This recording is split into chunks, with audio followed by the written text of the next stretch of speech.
Right, everybody, welcome back to the 1% podcast. I am buzzing to have client, friends, everything in between. I'm buzzing to have Reiss on the podcast, man. How you doing, bud? Yeah, man, very well. Yourself? Good, good. Same old. It's good. We spoke the other day about just life and things like that. We talk all the time. So, Yeah, yeah. but Nice. honestly, today, I think it's just gonna be nice. We're very similar guys.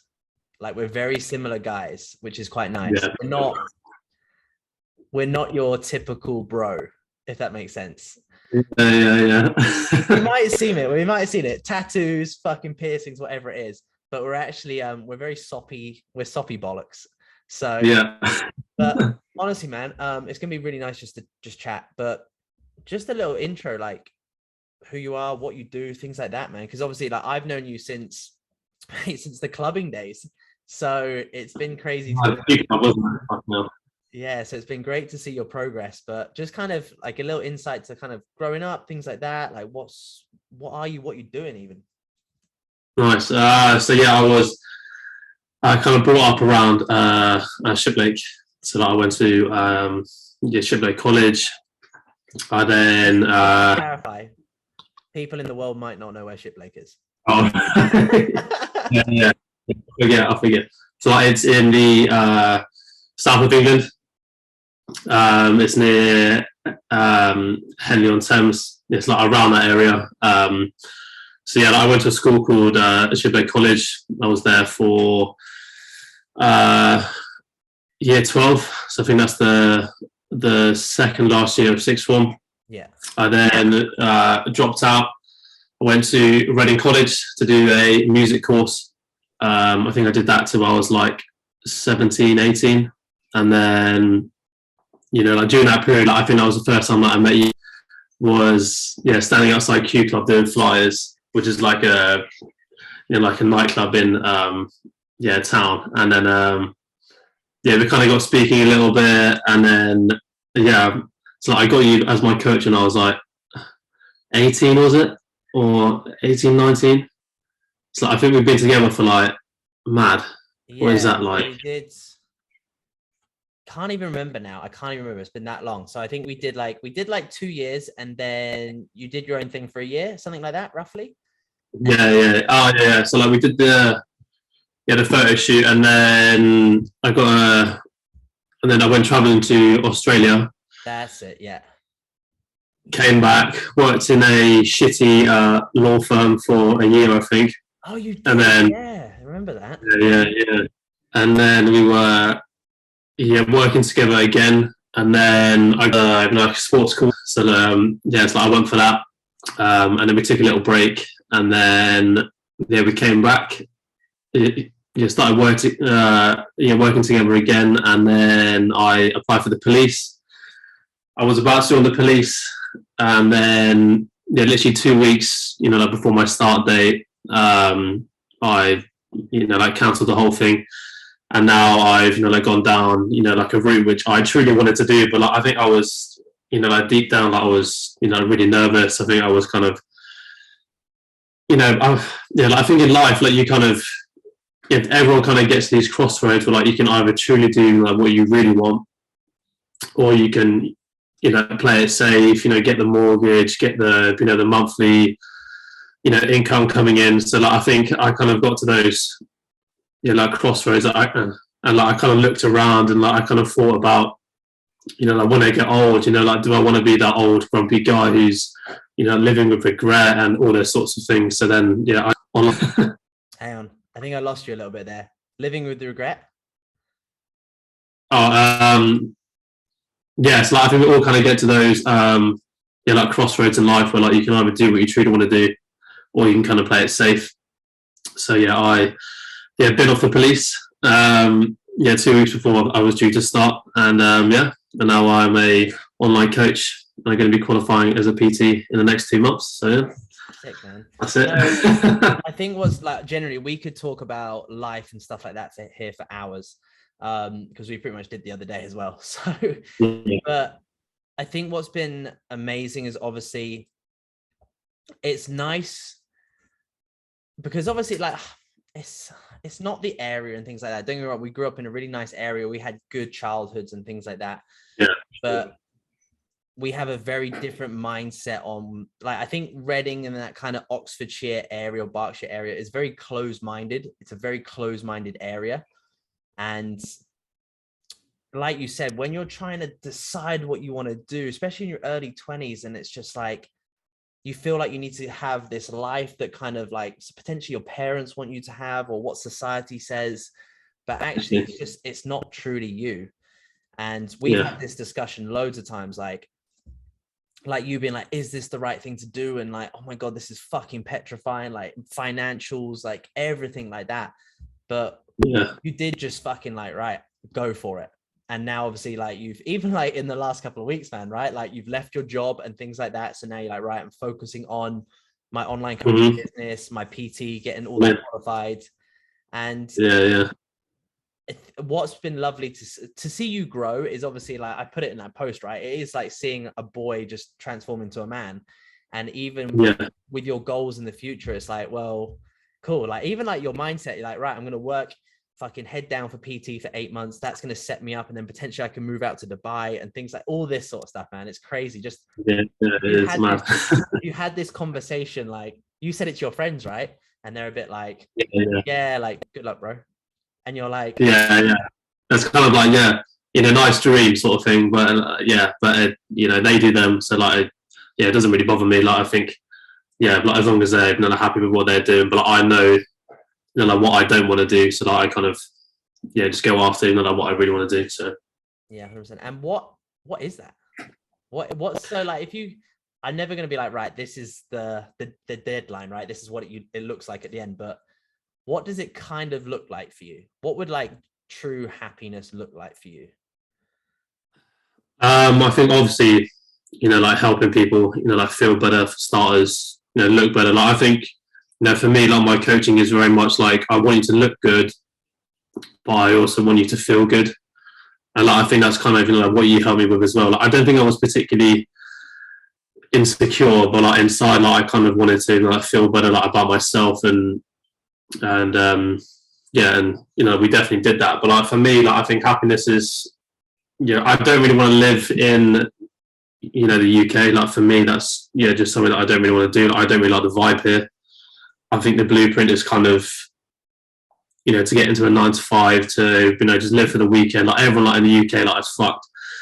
So like everyone lives for the weekend because like they don't like their 9 to 5 Monday to Friday. So everyone has to get on a bag at the weekend, or get drunk to kind of like postpone that like Monday morning feeling.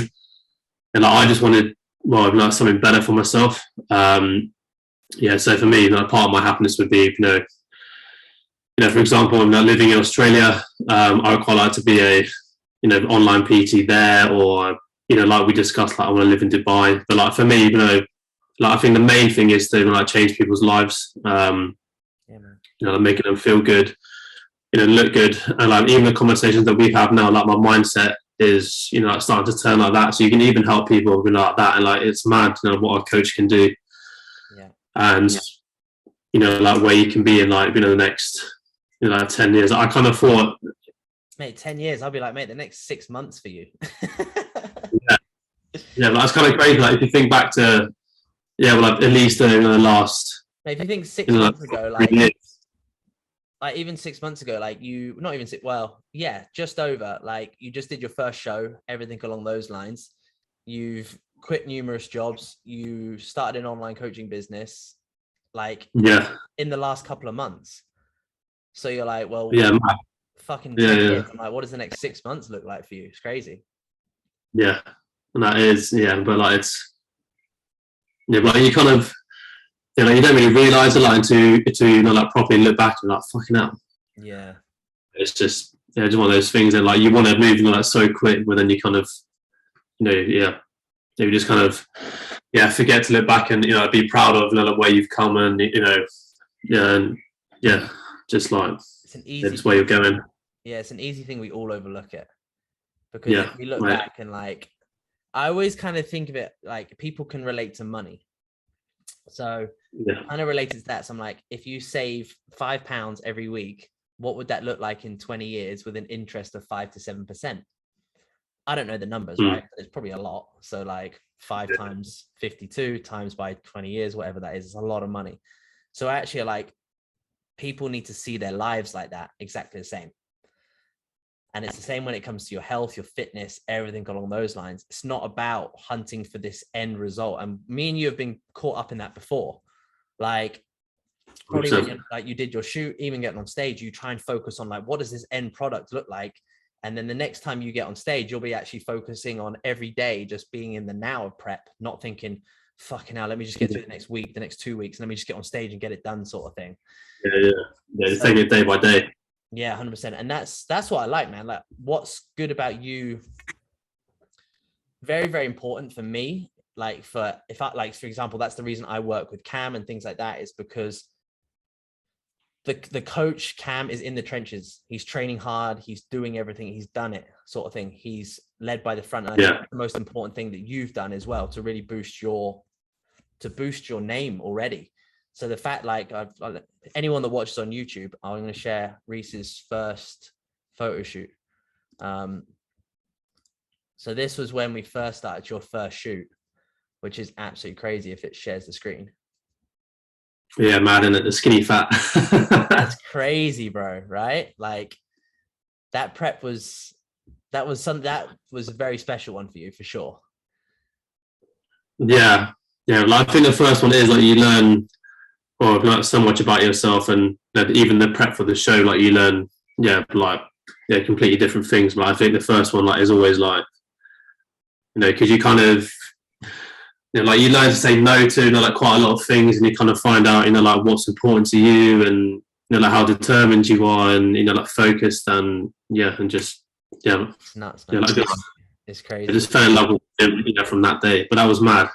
Yeah, that was in my brother's bedroom, and I was like, oh yeah, Derek, you take it with me. See, I didn't even know that. That's great. It's amazing. They're great starting pictures. It's great. And then where did we go? Let me share. And then obviously your most recent one is, obviously, this is the start to like the most recent as well. So this is, where is it? Here? Can everyone see that? Yeah. You see that one? Which one are we looking at? So Miami Pro. Oh, okay. Can you see that? Let me get rid of this one. Yeah, sick. This one, yeah. Mate, that's crazy, right? First show, top 5, insane. Yeah. Unbelievable. Mate, see, that was the one when we both had tears in our eyes and things like that. It was that was an emotional show, man. That was crazy. And just looking at you there, like, more tattoos, that's probably the only difference, and a lot more muscle. But no, honestly, like, I think, like I said, going back to it, that's what the most important thing is that you've done it. You've done the hard work. So when someone comes to you now, like, exactly what needs to be done to achieve those types of results, which is the most important thing for a coach. 100%. Knowing what it feels like to be buried in a leg press, knowing what it feels like to be on low food, doing lots of cardio, so that you can really connect to people on that emotional level as well. Yeah, 100%. What do you think the biggest two lessons? What was, like, if you can remember the first one, but like, one thing you really learned in the first shoot, and then obviously your comp prep, what was like the two main things that really stuck out to you, like, self-development wise? I think for the first one and the second one, but like, I think probably more. Well, like, I think for both mainly, like, I think I kind of learned that it's okay to do you. Like, there's always going to be, like, another party. There's always going to be, like, another birthday, the blah, blah. So, like, for me, drinking was something that I wanted to, completely cut out for that. And then you kind of learn, like, you kind of build up, like, relationships better. And even on, like, I used to go out for nights out still, like even in prep, but like, I wouldn't drink. And then you find out, like, quite a lot about yourself. But I think, mainly, well, like, talking to girls, like, I think, like, everyone, kind of says, oh, I'll go over to that girl when I've had another drink. But like when you don't have that safety blanket, you have to do the work. And like, even if you get rejected, like, it don't fucking matter. But like, you kind of realize that, like you're growing because like you don't have that safety blanket anymore. So like like the true Reiss, has to do the work. Yeah, And like, it's those sort of scenarios where like, but no, like, yeah, I think, just doing being selfish, realizing that it's okay to just put your head down, concentrate, go after something that you truly want to, regardless of whether your mates are like, oh, yeah, just come for one drink, like, nah, like, it's okay to say no, like, yeah. So for me, for both, like photo shoot and shows, like, I think that was a big one. And then you just kind of, we just let the results of the talking. Yeah. Like, yeah, I think, yeah, but no, there's always going to be like people that try to drag you down, whether it is, just come for one drink or like one night off. Like, I think there's, like you have to kind of, just learn that, not everyone wants to see you do well. Yeah. And like, I think that was quite a big one as well. Like, people want to see you do well, but not as well as them. Yeah. Like, if they, like they see you leveling up, like they don't want you to level up, so they'll try drag you down with the, let's go for one drink, like one meal off won't hurt, like all those sorts of things. And it's just, but yeah, it's just, kind of learning that. And now, like even with the business wise, like it's, I got to be, very focused now in, because like I quit my job, like I need to get shit done. So like it's kind of learning to say no now. But like if I didn't learn that then like I wouldn't be as focused now and as not guarded, but like kind of like wary of the things that are going to slow me down, people that are going to slow me down. Like it was all kind of leading to like potentially this moment of yeah, man, like I've got to put in the work now, sort of thing. And I think, I was going to say something very good, but it's gone. But the other one that I was going to say is that I think one of the reasons that I really connect well with you is we're very similar on the fact that, correct me if I'm wrong on this, but for a long time, I think people probably thought I was confident and I was like happy with myself and things like that. But I was very good at putting up this fake shield sort of thing. Oh yeah. So like confidence is one of those things where I've struggled with, probably even to this day sometimes, like the actual confidence to believe in myself and the confidence, like you say, like to go up to a girl and be like, just talk and things like that. That actual confidence is so low for me. And I think that's like, because we've had these conversations. So like, and I think that's probably, it's not like, I don't think it's a bad thing. Like it's just something that I've always struggled with. Like if I went into a new gym sometimes, I'm like, oh, okay, right. I'm a bit, it's a bit sort of thing, regardless of not knowing what I'm doing. So it's cool. Is it, I think, are you like similar to that sort of thing? Like, yeah, like I think, just bringing it back to the drinking, like I used to be, like a bit of a, like fuck boy, but like I think, like with the, drink when I was like 18 or whatever, like I don't think my confidence was really there. And then you kind of, you do those things, like drinking and all that. But like I think, to start with, like I think maybe like I wanted to put on muscle because I wanted people to take me more seriously. And then I kind of realized that if I just work like on myself, regardless of the muscles, the tattoos, the earrings, the whatever's, like people will like take me more seriously. But like, I think it's like it, like we've spoken about quite a lot. I think that self development, but like, it just takes time.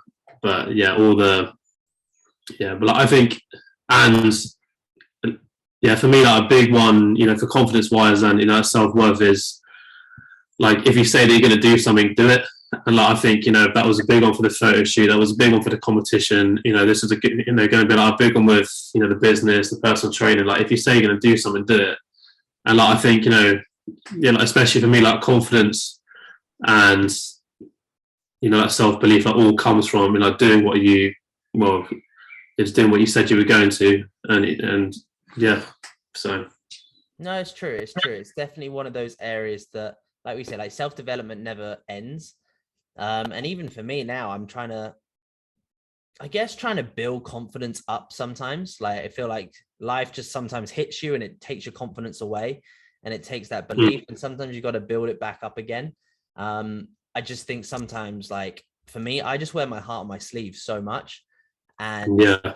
it's not a bad thing at all. I think I wish more males did it, because I think that's the reason why, sadly, why male suicide can be very high and things like that in today's age. Because I think males feel like if they talk about their emotions and they talk about their feelings, they're classed as weak and vulnerable.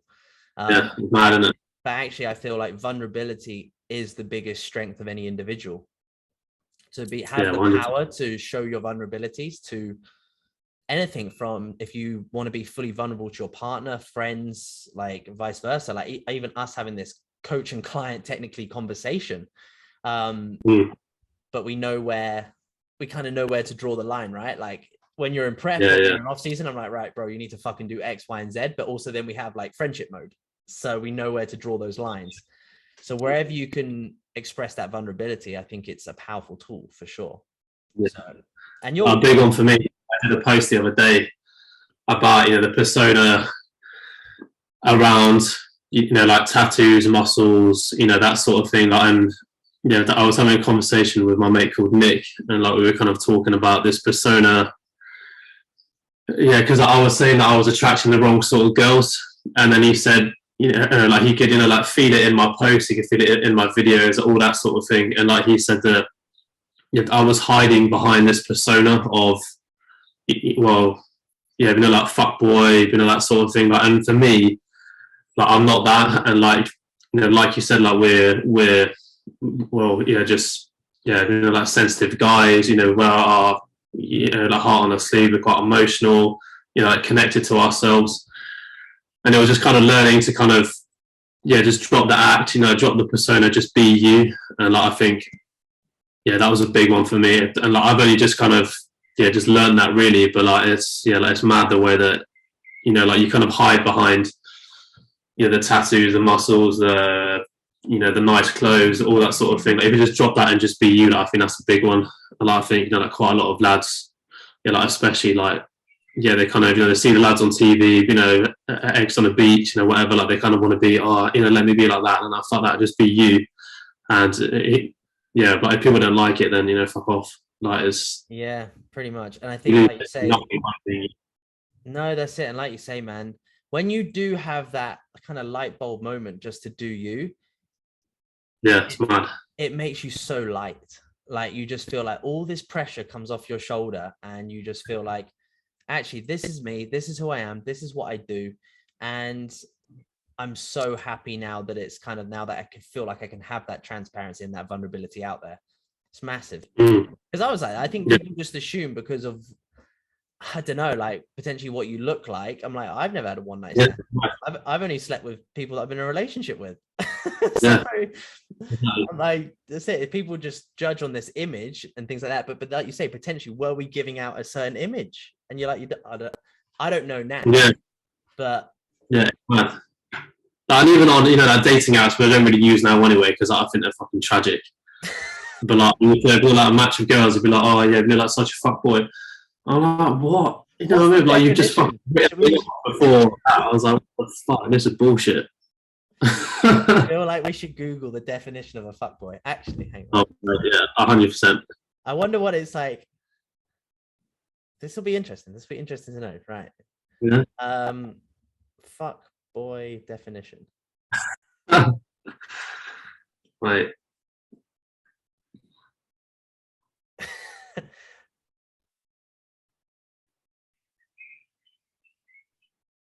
There we go.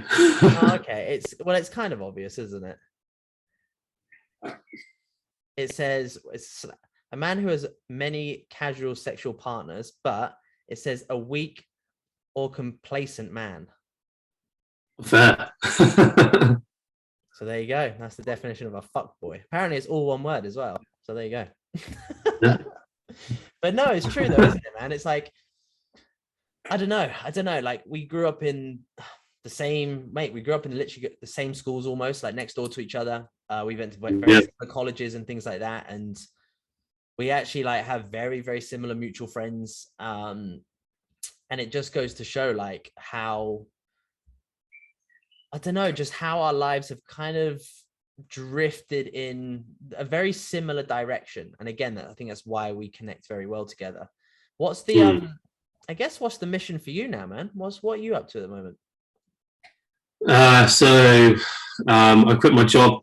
I'm giving myself 2 months to just complete my personal training course, and then I think I want to be an on the floor PT for 6 to 12 months, and then I want to get a one-way flight to Dubai. That'll be fucking mad, but yeah, and then try to go like fully online there, and then just build up the body, and then we've got our competition next year as well, so that'll be decent. To be fair, when are you thinking? We actually haven't. We know we're in a growing phase, but actually, when do you think? When would you like to get on stage? we can just go over a consultation now. It's great. There we go, sorted. Well, she said like 8 more months bulking. So what was it? I think going into like July, October, November, December, January, February. Yeah. And then something like so maybe summer. 18, 20 weeks. Yeah. Something like that, real slow, real steady. Yeah. So that would lead you probably 12 weeks is 3 months. So about 4 months, about 4.5 month prep, just though. Yeah. Mm-hmm. Yeah. That'd be interesting. Yeah. I don't know where that would lead us. Yeah. That would lead us so February, March, April, May, June, July on stage. Yeah. Pretty good. Summer shows. Yeah. So 12 months exactly then, isn't it? Pretty much. Right. It's June 5th now. So if you were on stage in June as well, it's a year. Yeah. So it's perfect. But also, that's a really big one for anyone listening. That's how long you need to give yourself, and longer, because realistically, you came off the back of your show in September? No, October. Yeah, October, yeah. So Reiss finished his show in October, had some downtime, went to Italy, right? Or did you go away? You didn't, did you? Yeah, you went to Italy. Yeah, went to Italy, had some downtime, came back, started his reverse dieting phase. We're in a nice off season now. Food's in a very good position, still lean as hell. And we're going to keep this body composition now all the way through, ideally all the way through till that February mark. So that would have been, say, for example, it would be almost a February to February in a solid off season. So it's a full year growing. Yeah. And the mission is not to have any mini cuts or anything like that. We want to keep him as lean as we can the whole time. I personally think mini cuts are sometimes a waste of time. Because I don't think you should be getting that fat to start off with, that you need a mini cut. But sometimes it happens. Yeah. Sometimes you need it to just kind of get things ticking a little bit more, because some things can slow down, and sometimes that would help, but I don't think you'll need one. And then obviously, like we just said, then it's going to be an 18-week prep. So building muscle is fucking hard to put it simple. Like, you cannot like you got in the best shape of your life in what was your shoot prep or your comp prep last? I think it was 21 weeks. How long? 21 weeks, I think. But yeah, and what was your shoot? It was quite less, like 14, 16. Yeah. To put it this way, anything from kind of like roughly like 21 weeks to kind of that 18 weeks, like to get in peeled, to get in the best shape of your life, that's not long. Like 3 months to get. And a lot of time, regardless, obviously it depends on how much body fat you have, but you can get in extremely good shape by just in that short space of time by dropping body fat.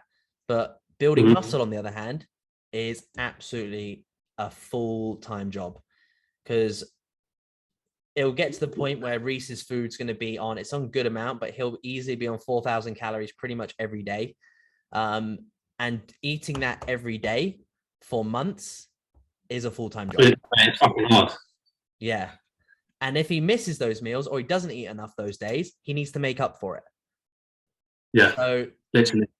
And also, like, to get that uncomfortable with putting that weight on, or to pushing yourself every second in that gym for months on months and years on end to build potentially 2 kilos of muscle.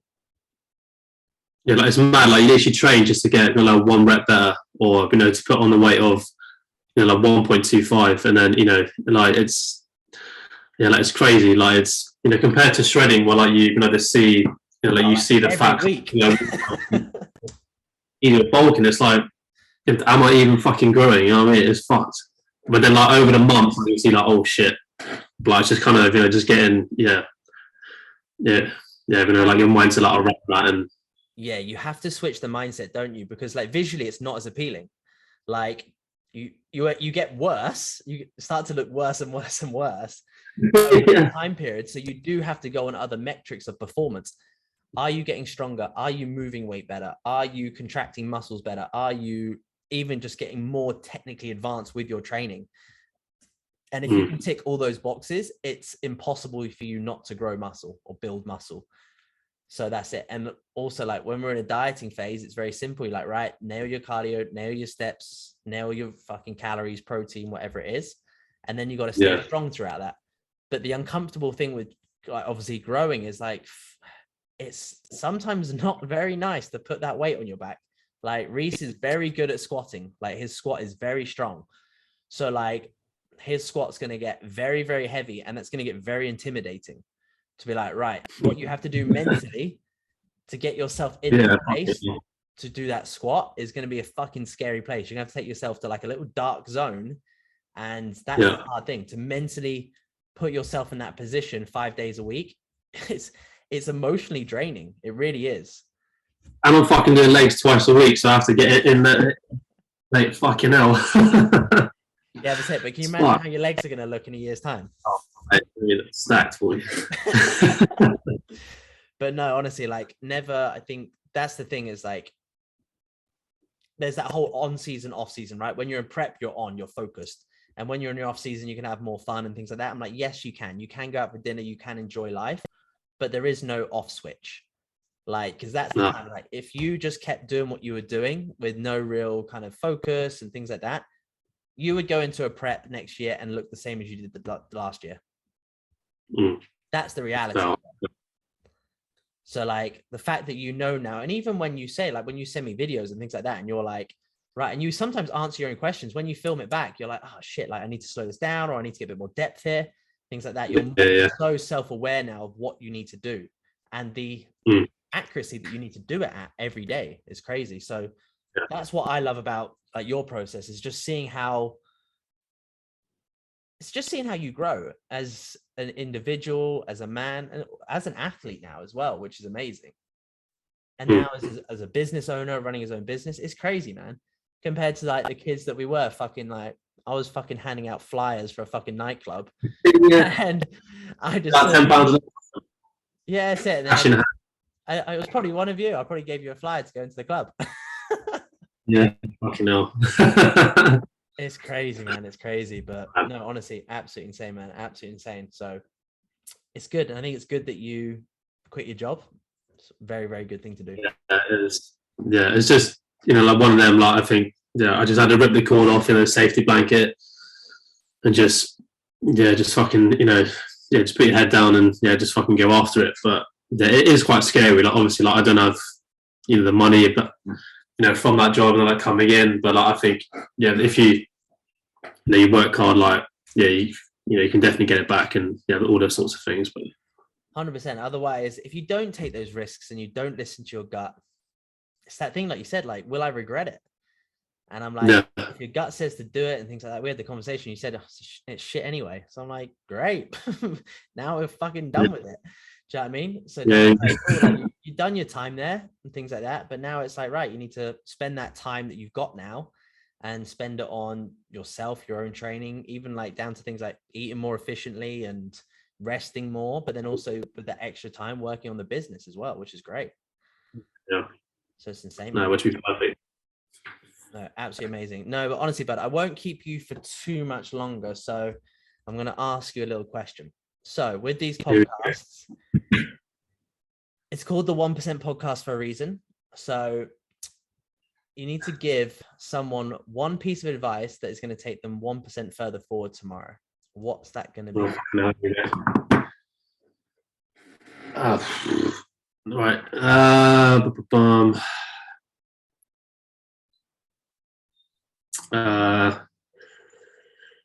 I think I'll probably, I'll bring it back to the point which I made before, like about being selfish. Yeah, for me, that's being one of the biggest things.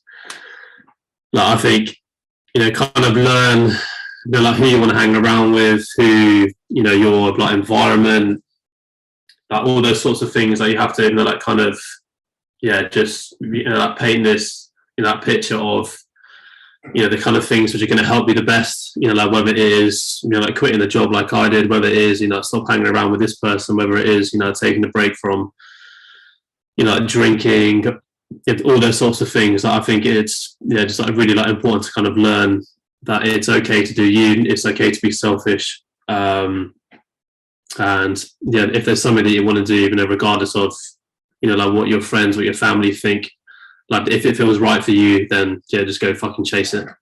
Yeah, amazing, man. It's that typical thing, like you said. It's like you have to put your own oxygen mask on before you help someone else. That's that thing. Mate, 100%. And it's that flight thing, isn't it? I always kind of makes sense though. It's like when your plane's about to crash, put your mask on before you help someone else. And you're like, it applies to life. And like you said, like put yourself first, so then you can be a better individual for others as well. So perfect, man. It's cool. That's a big one for us, though, isn't it? Because I think we're, like we said before, like we're both like sensitive guys who, like if a mate's got a problem, like I want to, like always be there. And then you kind of realize like you're being pulled in like fucking like 2000, like different directions. Yeah. And then, like you come back to sit down and you're like, fucking hell. And you're exhausted. So kind of learn to like say no sometimes and just, to focus on you. Amazing, man. And where can people find you and things like that? Where's the best way to follow you, do what you do, things like that? You can follow me on Instagram, so Reiss, REISS _Simpson PT. And sick, easy. Everyone's like, I'm waiting for one day to someone give me like a website, but no one does. It's just Instagram. No. Like, it's so easy, isn't it? So it's perfect. No, what I'll do, literally slide into my DMs. I will put all of Reiss's stuff in the bio, so in the YouTube bio and obviously the podcast bio as well. But no, man, absolutely amazing. Thank you for jumping on and obviously thanks for having me. Putting up with the wait for my computer to update. No, all good. Mate, superstar. I will love you and leave you, man, and I'll speak to you in a bit. All right, cheers, brother.